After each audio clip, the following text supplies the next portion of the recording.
Bonjour tout le monde. La séance d'aujourd'hui, nous allons la consacrer à une introduction à la didactique. D'abord, on va entamer le métier de l'enseignement. C'est quoi d'abord enseigner?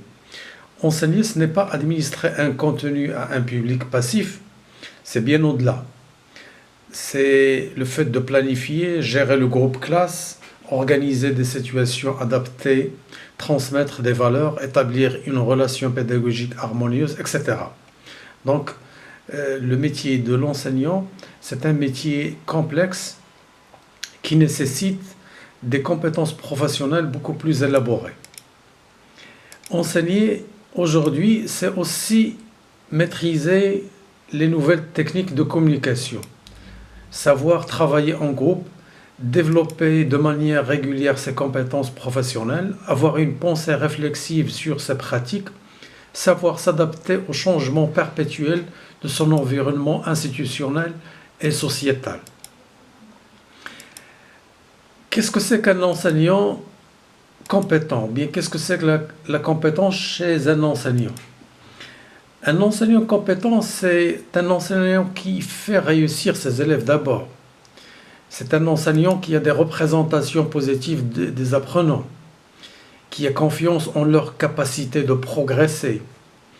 C'est quelqu'un qui travaille selon le principe d'éducabilité cognitive. Il donne aussi priorité aux compétences de base afin de faire progresser le niveau moyen de la classe. La didactique. Qu'est-ce que c'est que la didactique? Normalement, la didactique, ou bien cette appellation, ou bien cette notion, elle a subi plusieurs significations qui ont été diverses ou bien différentes selon le temps. Pour Miel-Arey, il l'a défini en tant qu'un ensemble de méthodes, techniques et procédés pour l'enseignement.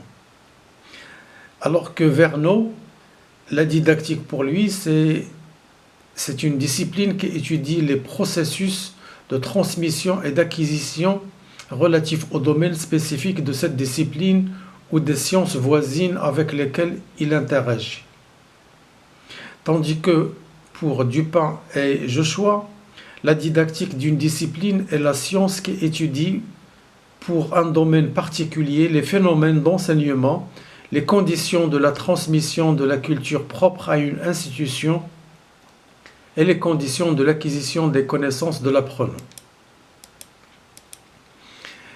Donc, dans son acception commune, on parle, ou bien l'expression didactique des langues, didactique des mathématiques, didactique de la mécanique, etc. Cette expression renvoie à l'utilisation de techniques et de méthodes d'enseignement propres à chaque discipline.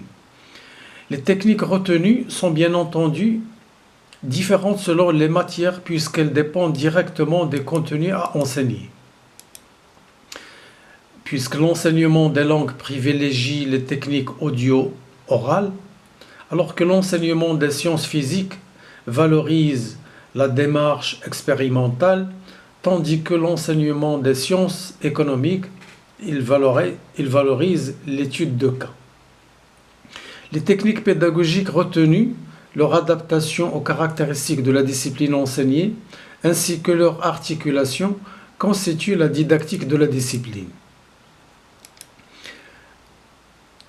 Dans son acception moderne, la didactique étudie les interactions qui peuvent s'établir dans une situation d'enseignement-apprentissage entre un savoir identifié, un enseignant dispensateur de ce savoir et un apprenant récepteur de ce savoir. La didactique ne se contente plus de traiter la matière à enseigner selon des schémas préétablis. Elle pose comme condition nécessaire la réflexion épistémologique de l'enseignant sur la nature des savoirs qu'il aura à enseigner et la prise en compte des représentations ou bien conceptions de l'apprenant par rapport à ce savoir, ce qu'on appelle communément épistémologie de l'élève.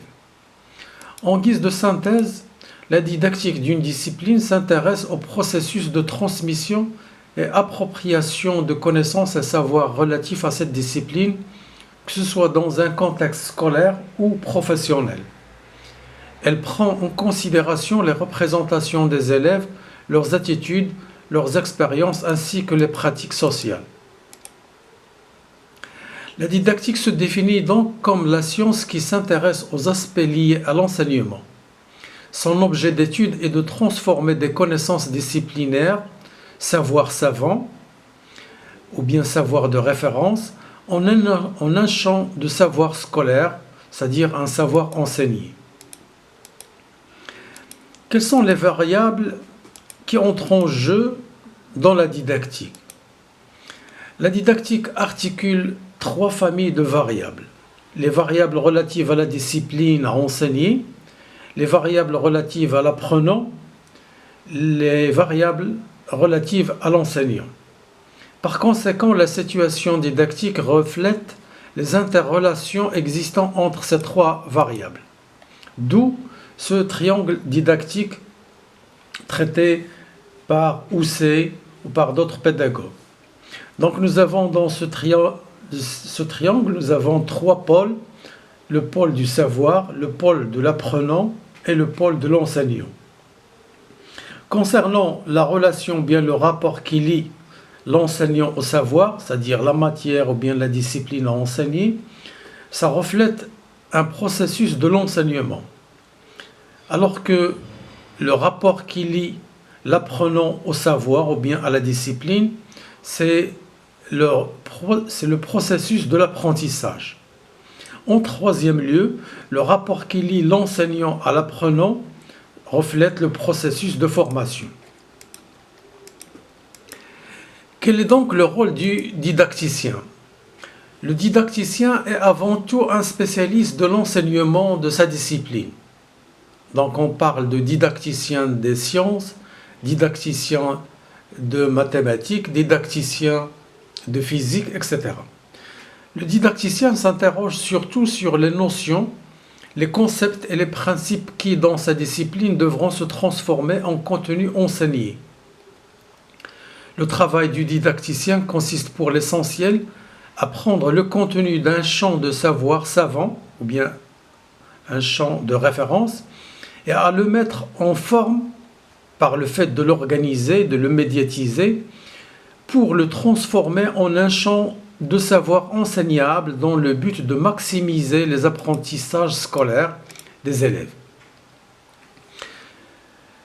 Ces connaissances se présentent sous la forme de programmes d'études scolaires et de cours sanctionnés par un diplôme ou une attestation d'études.